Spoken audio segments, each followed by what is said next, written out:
When you first get diagnosed as neurodivergent, or autistic in my case, you will probably experience a whole load of weird emotions, thoughts, feelings, and things will feel different.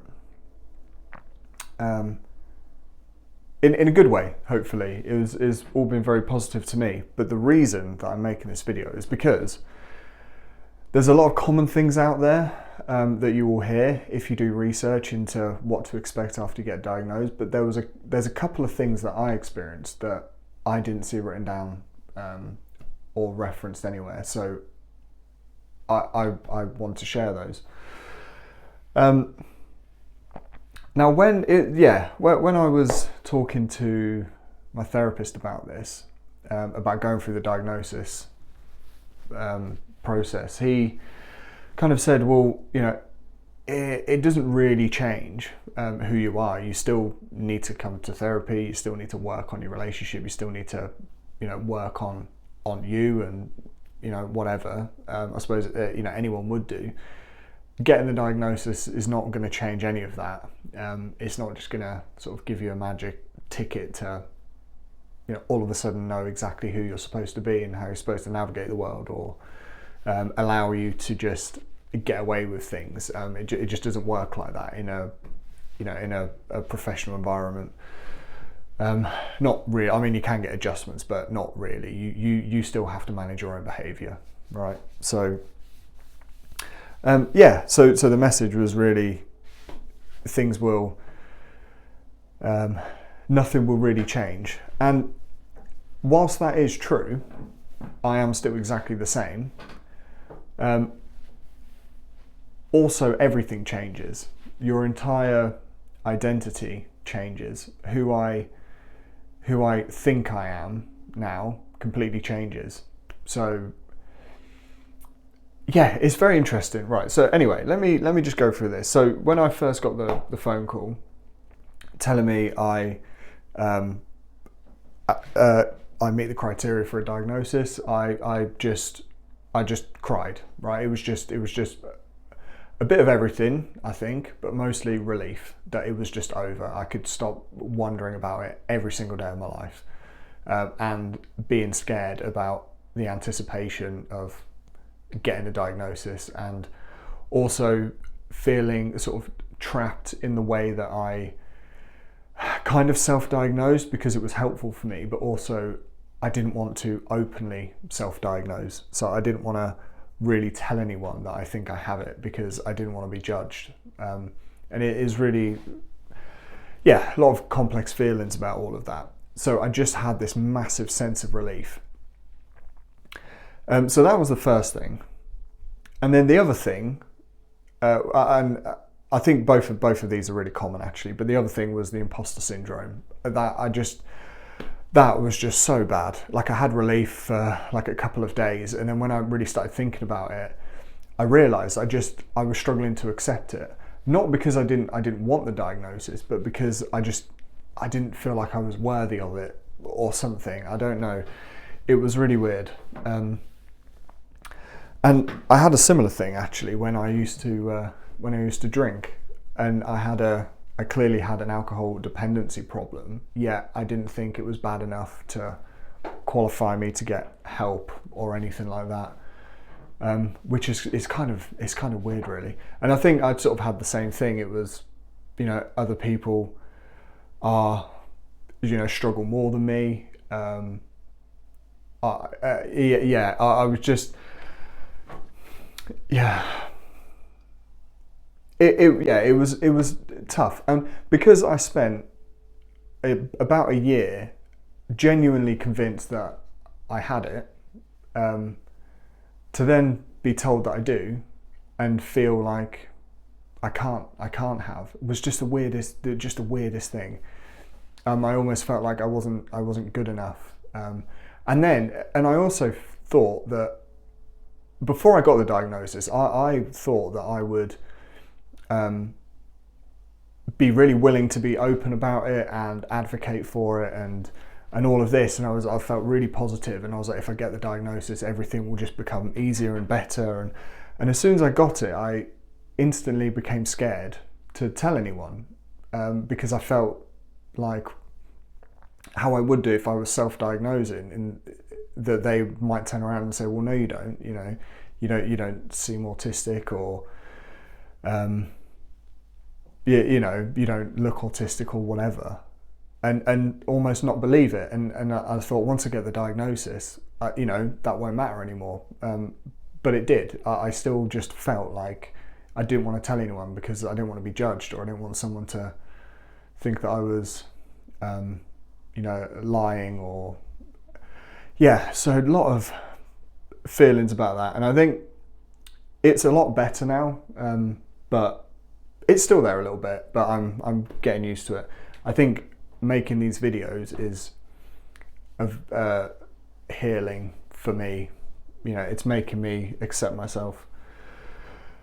Another thing that is, I think, kind of common is that you tend to look at your life through a new lens. So you start to look at, start to think about old memories or situations you're in, or and where they might have seemed a little bit strange then, you're now looking back on them, and you kind of putting the pieces together, and you're going, oh right, and then all of a sudden some of the situations become even weirder, and you're like, wow, and you just kind of brush it off and think nothing of it. But when you start connecting the dots, it really is, I personally found it really freeing, because it explains a lot about me when I was growing up, and a lot of the things that I felt weird about, that never wanted to share, or was just constantly in fear of being judged for things. Now all of a sudden I'm like, well, so that's just the way my brain works, and that's fine. So really fun to do that. Right, this is a weird one.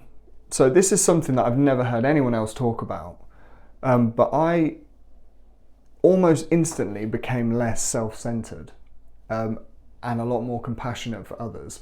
And when I say others, I'm probably talking specifically around my girlfriend, who got diagnosed with ADHD a year and a half before I got diagnosed with autism. And I really struggled to not take it seriously. That's the wrong sort of phrase. I struggled to make time for it and focus on it, and look at what her needs are, because she also has is also neurodivergent.